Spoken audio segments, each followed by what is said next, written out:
Kebenaran firman Allah hari ini kita akan sama-sama berbicara mengenai tambahkan iman. Ya. Saya bacakan di dalam Lukas pasal yang ke-17 ayat yang ke-5.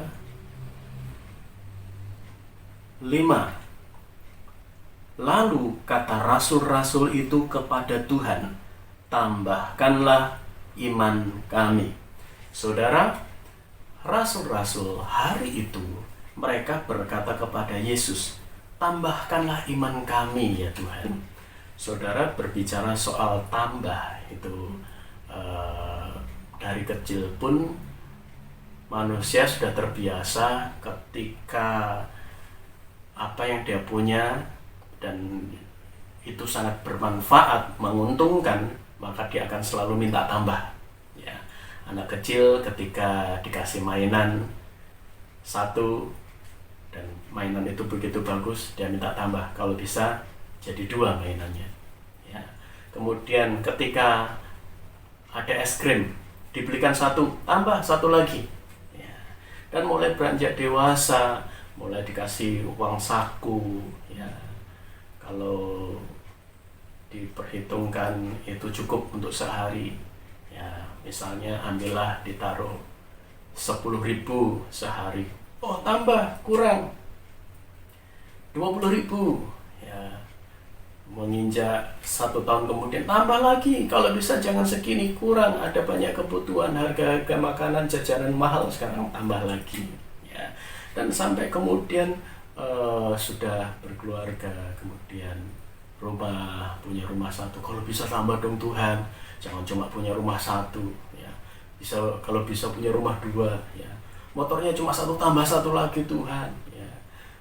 Mobilnya cuma punya 1, oh kalau bisa ganti baru, dan kalau bisa tambah lagi 1 lagi Tuhan, kiranya Engkau memberkati dan sebagainya. Saudara, tidak salah kita minta berkat dari Tuhan, tidak salah kita mengimani untuk segala apa yang kita butuhkan, tidak salah jika kita tahu bahwa apa yang kita minta, walaupun kita sudah punya, kadang-kadang karena tuntutan kebutuhan, misalnya kendaraan sepeda motor kita punya cuma 1, sedangkan anak kita butuh memakainya untuk kuliah, ya, untuk keperluan-keperluan yang lain, maka tidak salah kita minta, Tuhan tambah dong sepeda motornya 1 lagi. Ya, tidak salah kita minta kepada Tuhan. Tetapi yang mau kita soroti di sini adalah betapa seringnya kita dengan segala kebutuhan lahiriah kita selalu mudah untuk selalu berkata, tambahin dong Tuhan, ya, berkatnya tahun ini tambahin dong Tuhan, ya. Tetapi pernah nggak sih kita fokus untuk minta tambah kepada perkara-perkara yang rohani? Ya. Dan murid-murid hari itu mereka berkata, tambahkan iman kami Tuhan. Walaupun mereka mengalami mujizat 5 ketul roti 2 ekor ikan, bahkan sisa 12 bakul, masing-masing murid dapat 1 bakul dan bisa dibawa pulang, keluarganya ikut menikmati, ikut merasakan mujizat. Tetapi kali itu murid-murid tidak berkata, tambahin dong, ya, menjadi 2 keranjang, 2 bakul, ya, tambahin dong mujizat-mujizat yang lain. Enggak, saudara. Tetapi mereka fokuskan, mereka berkata, tambahkan iman kami Tuhan. Buat saya semakin bertambah rohani saya, iman saya bertambah kuat Tuhan. Demikian juga ketaatan saya, tambahin dong Tuhan, buat saya supaya semakin taat kepada Tuhan. Mampukan saya Tuhan untuk menjadi orang-orang yang semakin tekun di dalam membaca Alkitab. Tambahin semangat saya dong Tuhan, tambahin dong cara saya menjadi pelaku-pelaku firman Allah. Tambahin caranya saya bagaimana supaya saya sanggup hidup sesuai dengan kehendak Tuhan. Ya. Nah saudara, itu yang disampaikan oleh murid-murid pada waktu itu. Bagaimana dengan saudara? Ketika Salomo diangkat menjadi raja, dan satu kali Tuhan berbicara kepada dia, dan dia diberikan kesempatan untuk minta sesuatu kepada Tuhan. Kamu minta apa? itu satu kesempatan untuk Salomo bisa mendapatkan pengakuan dunia, kekuasaan atas dunia, atas perluasan kerajaan, ya, daerah-daerah yang lain dikuasai. Itu sebuah peluang yang besar. Kemudian kekayaannya ditambahi Tuhan, itu sebuah peluang. Karena Tuhan sendiri, Allah yang berkuasa, yang menawarkan diri. Kamu minta apa? Kamu minta, tak kasih. Tuhan bilang. Kalau misalnya hari itu kita ada di posisi Salomo, Tuhan datang kepada saudara, kemudian Tuhan bilang, kamu minta apa? Sekarang ini loh, Tuhan datang kepada saudara, kemudian dia tanya, kamu minta apa? Yang kamu minta, yang kamu pohonkan, tak kasih. Saudara minta apa? Minta mobil? Minta rumah? Minta tabungan? Atau minta apa, saudara? Ya. Sekali lagi, tidak salah kita minta berkat. Tetapi kita mau belajar dari perenungan kita hari ini. Seberapa sering kadang-kadang untuk perkara-perkara jasmani kita begitu bergumul sedemikian rupa. Kita begitu berjuang untuk supaya Tuhan melakukan mujizatnya. Kita bisa berdoa dan puasa supaya Tuhan menolong dan memberikan apa yang kita perlukan. Ya. Tetapi pernahkah saudara berjuang untuk perkara-perkara yang rohani dalam hidup saudara? Sampai saudara doa puasa supaya hidup saudara semakin kokoh kuat di dalam Tuhan, supaya saudara semakin menjadi anak-anak Tuhan yang bisa hidup seperti yang Tuhan mau. Saudara berjuang untuk itu. Ya, ini sebuah perenungan buat hidup kita. Dan kalau toh memang saudara sudah lakukan itu, teruslah pelihara itu.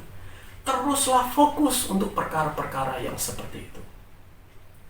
Dan saat itu ketika Salomo ditanya oleh Tuhan, minta apa? Salomo berkata, satu yang saya minta, berikan aku hikmat. Berikan aku kesanggupan untuk memimpin bangsa yang besar ini. Untuk dapat mengadili dengan baik, dengan benar. Berikan saya hikmat untuk saya bisa menjadi seorang pemimpin yang bisa mengatur, memimpin kerajaan ini dengan benar. Dan Tuhan menjawabnya, saudara. Tuhan memberikan, Tuhan mengerjakan apa yang menjadi permintaannya Salomo. Tuhan memberikan hikmat kepada Salomo, luar biasa hikmatnya. Kita tahu itu, saudara. Ya, bagaimana Salomo hikmatnya pun sampai dikagumi oleh kerajaan-kerajaan di sekitarnya.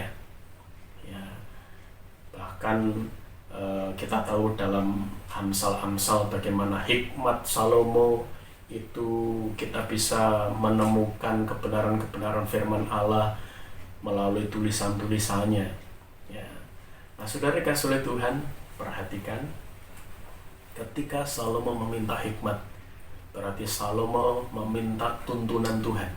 Salomo meminta otoritas Tuhan itu nyata dalam hidupnya. Salomo meminta kuasa yang daripada Tuhan untuk menyertai hidupnya. Maka lihat, yang dikasih bukan hanya itu, tetapi Tuhan juga tambahkan berkat, kekayaan, kekuasaan, otoritas, bahkan semua yang terbaik Tuhan berikan kepada Salomo. Ya. Dan hari ini kita sama-sama renungkan, mengapa murid-murid saat itu minta kepada Tuhan, tambahkanlah iman kami Tuhan. Ya, tentunya ada alasannya, saudara. Kenapa hari itu mereka minta tambahkan iman kami? Ya, demikian juga dengan hidup kita. Tentunya kita punya alasan. Kalau saudara berkata, oke, kalau saya harus mulai fokus kepada perkara-perkara rohani, tentunya ada dasarnya. Ya, bagaimana supaya saya minta Tuhan tambahkan perkara-perkara yang rohani ada dalam hidup saya? Ya, Nah, saat ini kita akan sama-sama melihat di dalam Lukas pasal 17 ini, kita mundur di ayat sebelumnya. Ayat yang pertama, Yesus berkata kepada murid-muridnya, tidak mungkin tidak akan ada penyesatan, tetapi celakalah orang yang mengadakannya. Alasan yang pertama, saat itu Yesus berbicara bahwa akan ada penyesatan. Celakalah orang yang mengadakannya. Berarti yang pertama ada penyesatan, ajaran sesat, ajaran palsu, kemudian kebenaran-kebenaran palsu yang bisa menyesatkan iman anak-anak Tuhan. Ya. Dan di posisi ini kita bisa tahu bahwa kalau iman dari anak-anak Tuhan, rasul-rasul sendiri menyadari kalau mereka tidak punya iman yang kokoh, yang kuat, maka ketika ada penyesatan, ketika ada ajaran sesat, mereka tahu mereka akan mudah ikuti, terpengaruh. Ya. Dan bahkan dikatakan celakalah orang yang mengadakannya. Malah yang terparah lagi, jangan sampai justru menjadi seorang penyesat. Mereka tahu bahwa bekal mereka untuk supaya tidak disesatkan dan tidak menjadi penyesat, mereka harus hidup dalam kebenaran. Mereka harus punya pondasi iman yang kuat kepada Kristus, kepada Yesus. Mereka tahu bahwa kalau hidup mereka tidak selalu mengejar perkara-perkara yang rohani, hanya fokus kepada perkara-perkara yang jasmani, mereka akan mudah disesatkan. Ini alasan yang pertama, saudara. Kemudian di dalam ayat yang kedua, di situ dikatakan, adalah lebih baik baginya jika sebuah batu kilangan diikatkan pada lehernya, lalu ia dilemparkan ke dalam laut daripada menyesatkan salah satu dari orang-orang yang lemah ini. Jadi artinya justru ketika kehidupan rasul-rasul berada di tengah masyarakat yang ada, mereka harus jadi berkat. Tidak semua orang-orang di sekitar mereka orang-orang yang kuat. Ketika ada penyesatan, banyak orang yang bisa dan akan terpengaruh. Tetapi rasul-rasul diminta berada di posisi yang tepat. Mereka harus menjadi orang-orang yang bisa membangkitkan kekuatan bagi yang lemah, bisa memberikan motivasi semangat kehidupan bagi orang-orang yang lemah. Rasul-rasul tahu bahwa mereka harus bisa membawa orang untuk tetap kokoh di dalam iman. Dan mereka butuh, diri mereka sendiri harus dipersiapkan oleh Tuhan, harus dibangun oleh Tuhan, harus memiliki kekuatan iman. Makanya mereka berkata, tambahkan iman kami Tuhan, tambahkan kekuatan rohani dalam hidup kami Tuhan. Dan yang ketiga, kita temukan di dalam ayat yang ketiga, jagalah dirimu. Ya. Menjaga diri itu mudah atau sukar, saudara? Mudah atau susah, saudara? Ya. Untuk menjaga diri di waktu-waktu tertentu mudah untuk kita kerjakan.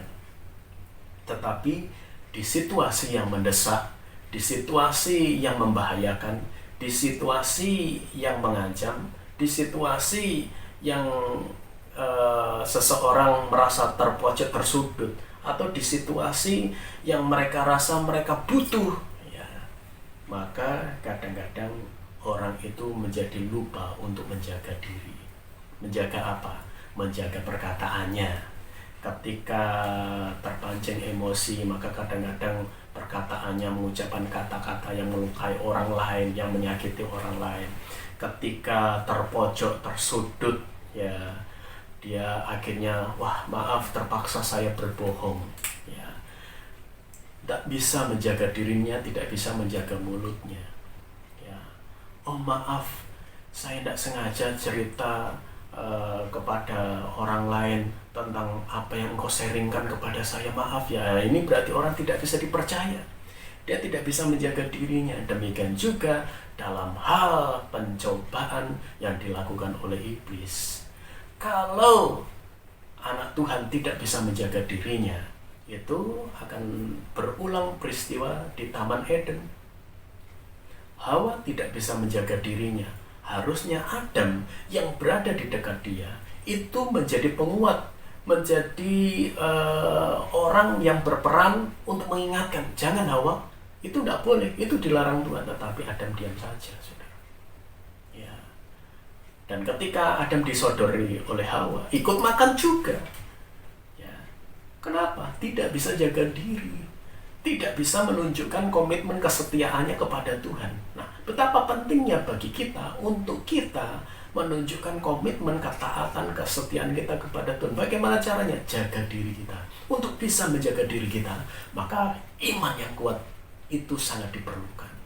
Betapa pentingnya untuk kita memiliki iman yang kokoh kuat di dalam Tuhan. Ya. Demikian juga dengan rekan-rekan muda. Menjaga diri berarti menjaga pergaulanmu.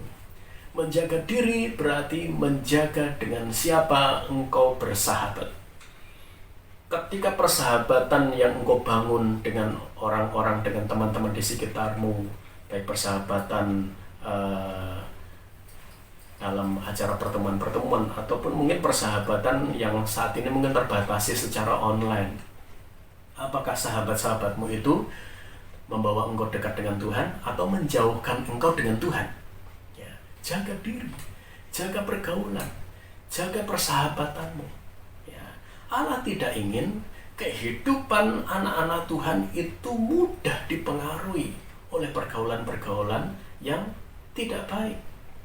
Makanya di dalam suratan 1 Korintus pasal yang ke-15 ayat 33 di sana dikatakan, jangan sesat, pergaulan yang buruk merusakkan kebiasaan yang baik.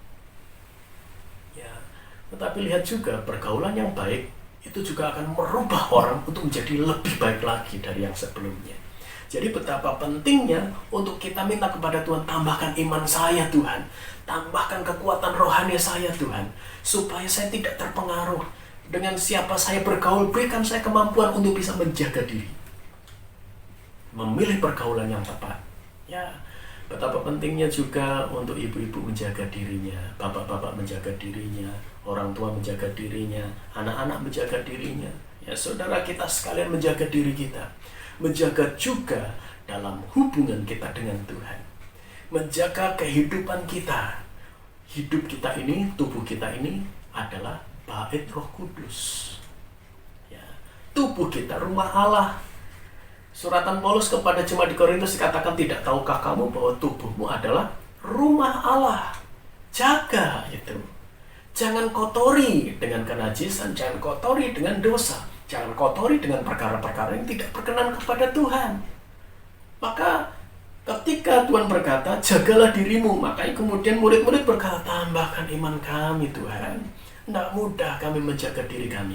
Tidak mudah kami menjaga urapan-Mu tetap tinggal dalam hidup kami. Tidak mudah untuk menjaga hidup kami tetap kudus, tetap berkenan. Seperti Petrus sendiri katakan, kalau dunia ini akan hancur sedemikian rupa, betapa suci dan salehnya kamu harus hidup. Hidup saleh, hidup benar, menjaga hidup kita tetap sesuai dengan firman Allah. Tidak mudah. Makanya Rasul-Rasul berkata, tambahkanlah iman kami, tambahkanlah Tuhan kekuatan rohani kami Tuhan, tambahkan. Dan juga seperti kerinduan pribadi kita hari-hari, tambahkan Tuhan urapan-Mu, penuhi, Engkau tinggal kuasai sepenuhnya dalam hidup saya Tuhan, memimpinlah dalam hidup kami. Ya. Nah, saudara dikasih oleh Tuhan, ayat 3 selanjutnya berkata, jikalau saudaramu berbuat dosa, tegurlah ia. Ya, tegurlah ia. Yang keempat, belajar menasehati orang lain. Ya, mengingatkan orang lain jika ada orang lain, saudara kita, teman kita itu jalannya salah. Adam tidak mengingatkan Hawa, saudara. Dia diam saja. Dan efeknya ketika dia diam, justru dia akhirnya ikut jatuh dalam dosa. Ya, saudara, tegur kalau ada saudara kita yang salah, ingatkan. Ya, mudah saudara? Tidak mudah. Reaksi orang itu beragam. Ketika ditegur, ada orang berkata, oh ya terima kasih ya, engkau sudah mengingatkan saya. Ya, tentang kesalahan saya, terima kasih. Wah, kalau itu semua orang seperti itu, wah kita akan sering mengingatkan orang ya. Tetapi tidak semua orang bereaksi seperti itu. Ada orang yang ketika berikan reaksi, diberikan teguran, diingatkan, dinasehati, dia hanya diam, kemudian pasang tampang masam, dan dia pergi meninggalkan kita. Wah itu, aduh, mungkin saudara berkata, aduh kenapa saya tadi ingatkan dia, kenapa saya tadi nasihati dia, saya jadi nggak enak. Mungkin saudara berkata seperti itu. Kemudian yang lainnya, ada orang ketika ditegur, dia malah marah. Ya, ini bukan hanya diam, tetapi malah marah-marah. Ya. Walaupun sebenarnya saudara tahu di depan mata saudara sendiri dia benar-benar melakukan hal itu, tetapi dia marah. Siapa yang melakukan ini? Siapa? Saya tidak merasa melakukan itu. Jadi malah seolah-olah kita ini yang menghakimi saudara ya. Wah, ini tidak mudah saudara. Ketika kita mengingatkan orang, kita menyadarkan orang, ini tidak mudah kalau ada orang yang bereaksi seperti ini. Dan yang repot lagi saudara, ketika kita nasihati orang, dia malah berbalik menegur kita. Ya. Alah, kamu menegur, kamu sendiri melakukan hal yang sama. Nah ini repot saudara. Ya. Makanya poin selanjutnya, ya betapa pentingnya juga kita tadi menjaga diri yang ada hubungannya dengan itu. Kita memiliki hidup yang sesuai dengan pribadi Kristus, yang sesuai dengan firman Allah. Sehingga ketika kita menasihati orang, orang juga melihat hidup kita yang juga berkenan kepada Tuhan. Hidup kita benar di hadapan Tuhan. Ya. Sehingga ketika orang berkata, kamu melakukan itu, enggak, saya kan tetap setia, saya tetap baik. Ya. Saya tidak melakukan ini dan itu. Ya. Seperti Samuel sendiri pernah berkata di depan umat Allah pada waktu itu, di usianya yang sudah lanjut, saudara. Dia berkata, coba sekarang mari semua berkumpul, tunjukkan kepadaku ya, siapa kambing dombanya yang pernah tak ambil, tak rampas, siapa yang pernah tak rugikan, siapa yang pernah dalam kehidupan kalian ini selama aku melayani sebagai alatnya Allah, nabinya Tuhan, yang pernah mendapati aku ini berbuat curang kepadanya. Samuel berani berkata itu karena apa? Karena selama ini, selama dia dipakai oleh Tuhan, selama menjadi nabi Tuhan, hidupnya berkenan kepada Tuhan. Betapa pentingnya kita memiliki gaya hidup yang seperti itu. Mudah? Tidak mudah. Dibutuhkan ketekunan, dibutuhkan kesetiaan, dibutuhkan bayar harga untuk bisa memiliki hidup itu. Makanya murid-murid berkata, tambahkanlah iman kami Tuhan. Tambahkanlah iman kami supaya kami bisa menjadi berkat, menjadi teladan. Supaya ketika kami nasihati orang, orang tetap melihat kami juga hidup seperti kami ingatkan orang lain. Ya, hidup kami didapati hidup yang sesuai dengan firman Allah. Ya. Ayat selanjutnya di bagian ayat yang ketiga bagian terakhir, dan jikalau ia menyesal, ampunilah dia. Nah, ini tambah lama tambah sulit sebenarnya mengampuni. Coba lihat ayat 4. Bahkan jikalau ia berbuat dosa terhadap engkau 7 kali sehari. Berapa kali saudara memberikan respon ketika orang berbuat salah kepada saudara? Untuk kesalahan yang sama misalnya, berapa kali saudara memaafkan? Orang kadang-kadang wes peng mindo, bahasa Jawanya seperti itu. Sudah 2 kali, ya, sudah 2 kali loh, ya. Sudah 2 kali dia berbuat itu, melakukan yang sama, sudah tak maafkan kok ya diulangi. Kadang-kadang orang seperti itu. Tetapi Tuhan berkata seperti ini, dan bahkan jikalau ia berbuat dosa terhadap engkau 7 kali sehari, dan 7 kali ia kembali kepadamu dan berkata aku menyesal, engkau harus mengampuni dia. Nah ini saudara, mengampuni orang yang bersalah kepada kita mudah?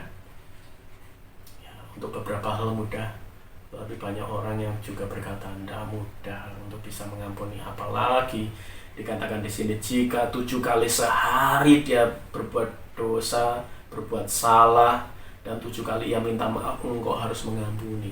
Ya. Jadi artinya pengampunan yang tidak terbatas. Jadi pengampunan yang dalam pengertian Allah sendiri tidak terbatas mengampuni kita, pengampunan yang harus kita berikan dengan lapang dada senantiasa kepada orang yang bersalah kepada kita. Tidak mudah ini, saudara. Makanya sampai Rasulullah berkata, tambah iman kami Tuhan, tambahkan, karena untuk belajar mengampuni orang yang sudah memfitnah kami, mengecewakan, menyakiti, menceritakan kehidupan masa lalu kami, menceritakan keluarga kami di depan orang, ya, menceritakan sifat-sifat buruk saya di masa lalu kepada suami saya, kepada istri saya, atau di depan banyak orang menceritakan kehidupan saya yang dulu yang sebenarnya sudah saya tinggalkan dan saya melangkah dalam kehidupan yang baru, tetapi orang ini membongkar-bongkar masa lalu saya. Tidak mudah. Tetapi percayalah saudara, selama saudara tetap melangkah bersama dengan Tuhan, Tuhan berkata, ampuni. Ya. Bahkan pengampunan Tuhan sendiri berkata, kepada musuhmu sekalipun ampuni. Ya. Bukan hanya kepada orang yang baik dengan kita bisa mengampuni, tetapi kepada orang yang bahkan memusuhi kita, Tuhan katakan ampuni. Tidak mudah, makanya Rasulullah berkata, tambahkanlah iman kami. Ya. Dan hari ini Tuhan berkata, kita tutup di ayat yang ke-6, jawab Tuhan, kalau sekiranya kamu mempunyai iman sebesar biji sesawi saja, kamu dapat berkata kepada pohon ara ini, terbantunlah engkau dan tertanamlah di dalam laut, dan ia akan taat kepadamu. Perhatikan saudara, di ayat ini, kalau sekiranya kamu mempunyai iman sebesar biji sesawi saja. Biji sesawi itu seperti saudara ambil pulpen, saudara titikkan di kertas, setitik itu saudara, itu biji sesawi. Ya, kecil sekali. Tetapi maknanya bukan kecilnya saudara, tetapi makna Tuhan adalah bahwa iman yang terbentuk dari sesuatu yang kecil tetapi kemudian menjadi besar, itu begitu penting. Ya, biji sesawi itu cuma setitik, seperti kita naruh pulpen ke kertas, titik. Tetapi ketika dia mulai disirami, mencium air, dan kemudian dia mulai bertumbuh sekian puluh bahkan sekian ratus kali lipat dari ukuran biji itu, dia menjadi pohon sayuran yang besar. Burung bisa bersarang di sana dikatakan. Ya, jadi artinya apa? Berawal dari iman yang kita punya, tetapi kalau kita mau disirami oleh air kehidupannya Tuhan, kita mau mengizinkan urapan Allah berkarya dalam hidup kita, kita mengizinkan Allah mulai melatih kita untuk membaca, merenungkan firman Allah, karena dasar dari iman itu adalah mendengar firman Allah. Iman terbentuk ketika orang itu mau meresponi firman Allah. Firman Allah yang dia dengar itu akan membuat orang itu imannya semakin kokoh di dalam Tuhan. Makanya dengan keadaan yang ada, kalau kita rindu iman kita bertumbuh, walaupun mungkin iman kita baru imannya kecil, tetapi kalau kita terus tekun untuk mengejar perkara-perkara yang rohani, Tuhan akan membuat ada mujizat di dalamnya. Kemudian yang berikutnya ditunjukkan kepada kita melalui ayat ini, ketika iman sebesar biji sesawi itu, kita berkata kepada pohon ara ini, terbantunlah engkau, ya, tercampaklah dan tertanamlah di dalam laut, dan ia akan taat kepadamu. Jadi artinya iman yang menghasilkan mujizat. Ketika saudara berkata dalam nama Tuhan Yesus Kristus, semua karakter yang tidak baik pindah, ya, tidak lagi dalam hidup saya. Itu terjadi saudara. Ketika iman saudara adalah iman yang memang saudara izinkan ada dalam kendali Allah, berangkat dari keterbatasan seberapa mampunya kita memiliki kehidupan rohani, tetapi ketika saudara rindu untuk dipulihkan, ditambahkan. Kemudian saudara mulai tambah jam doa saudara, tambah setia membaca Alkitab setiap hari, maka lihat saudara akan ada banyak hal yang pindah dari hidup saudara. Semua yang buruk akan pindah, semua yang tidak berkenan akan pindah, semua perkara-perkara yang najis akan pindah, semua hal-hal yang berdosa akan pindah. Dan yang datang apa? Roh Tuhan, berkat Tuhan, lawatan Allah, mujizat Tuhan, ya. Damai sejahtera Allah itu yang akan datang, ya. Yang akan menimpa, yang akan menguasai hidup kita. Karena dikatakan berkat ada di atas kepala orang benar. Jadi ketika kita hari-hari ini mengalami pergumulan, itu sebenarnya Allah ingin membawa kita menyadari betapa pentingnya untuk kita berkata, tambahkan iman kami Tuhan. Saudara hari-hari ini sedang mengalami diolok, difitnah, mungkin dilukai, bahkan bukan orang lain tapi orang terdekat saudara. Maka sebenarnya Tuhan ingin kita berkata, tambahkanlah kesabaranku Tuhan, tambahkanlah Tuhan kemampuanku untuk bisa mengampuni, tambahkanlah Tuhan hidupku untuk bisa memberikan perhatian yang tulus, ya.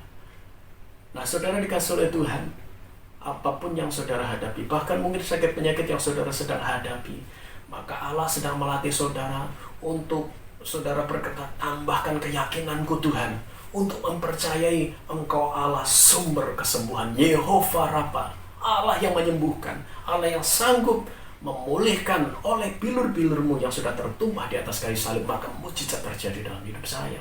Mungkin saudara sedang menghadapi kegagalan hari-hari ini, saudara sedang menghadapi krisis dalam rumah tangga, dalam ekonomi keuangan saudara.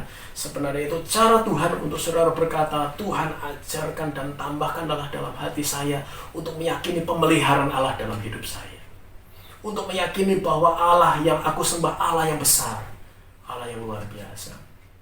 Puji nama Tuhan. Saya tidak panjangkan kebenaran firman Allah. Amin. Kita akan sama-sama menyembah Tuhan. Haleluya.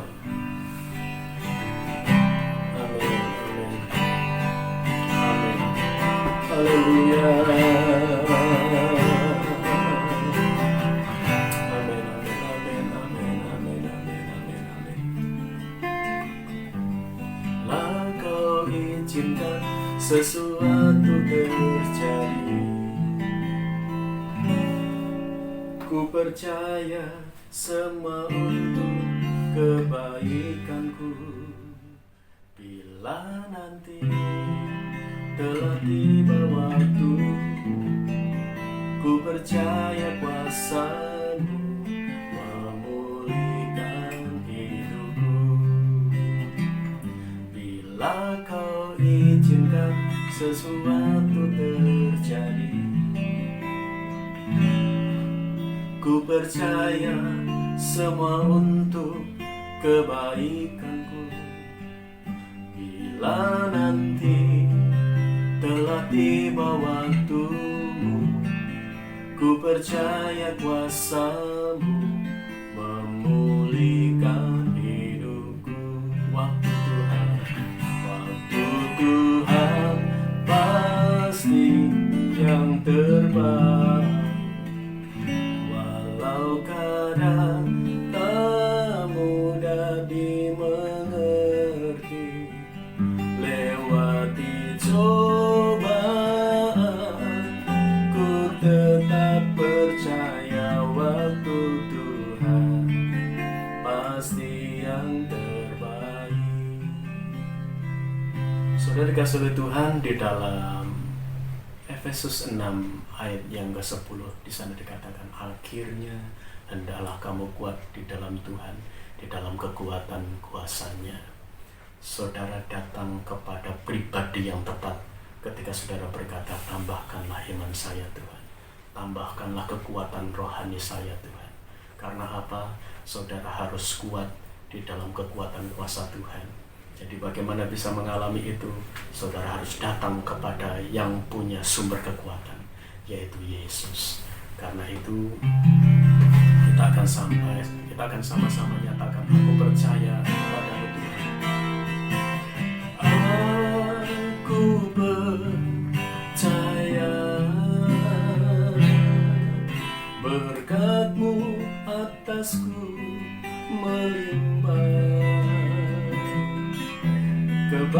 Kebajikan, kemurahan selalu mengikutiku. Ku puji, ku sembah Kau Tuhan, aku percaya. Aku percaya berkat-Mu atasku melimpah. Kebajikan, kemurahan selalu mengikutiku. Ku puji, ku sembah Kau Tuhan. Ku puji, ku sembah Kau Tuhan. Haleluya. Kami sembah, kami memuji nama-Mu. Haleluya, haleluya, haleluya, haleluya. Terpujilah nama-Mu Tuhan. Haleluya, haleluya, haleluya. Kami percaya kepada-Mu Tuhan. Kami percaya pemelihara-Mu Yesus. Kami percaya kuasa-Mu bekerja. Tambahkan Tuhan kesetiaan kami. Tambah dan berkatalah dalam hidup kami. Tambahkan iman kami Yesus. Penuhilah dengan kuasa-Mu. Penuhilah dengan hadirat-Mu. Haleluya, haleluya, haleluya, haleluya, haleluya. Kami sembah dalam hadirat-Mu. Haleluya, haleluya, haleluya, haleluya. Ku sembah Kau Tuhan, ku sembah Kau Tuhan. Ku puji, ku muliakan nama-Mu Yesus. Ku sembah Kau Tuhan, ku sembah Kau Tuhan. Ku puji, ku muliakan nama-Mu. Ku sembah Kau Tuhan, ku sembah Kau Tuhan. Ku puji, ku muliakan nama-Mu Yesus. Ku sembah Kau Tuhan, ku sembah Kau Tuhan. Ku puji, ku muliakan nama-Mu. Ku puji, ku muliakan nama-Mu. Ku puji, ku muliakan nama-Mu. Terima kasih Bapa di surga. Terima kasih Tuhan. Bersyukur kepada-Mu ya Tuhan, buat segala kasih setia-Mu dalam kehidupan kami. Kami percaya Tuhan, segala pujian penyembahan kami menyenangkan hati Tuhan. Dan segala kebenaran firman Allah boleh memotivasi hidup kami untuk senantiasa haus akan Engkau, menghauskan akan urapan-Mu, menghauskan akan senantiasa makan minum kebenaran firman-Mu ya Tuhan dalam kehidupan kami. Engkaulah sumber di dalam kehidupan kami Tuhan, sumber segala-galanya ya Bapa.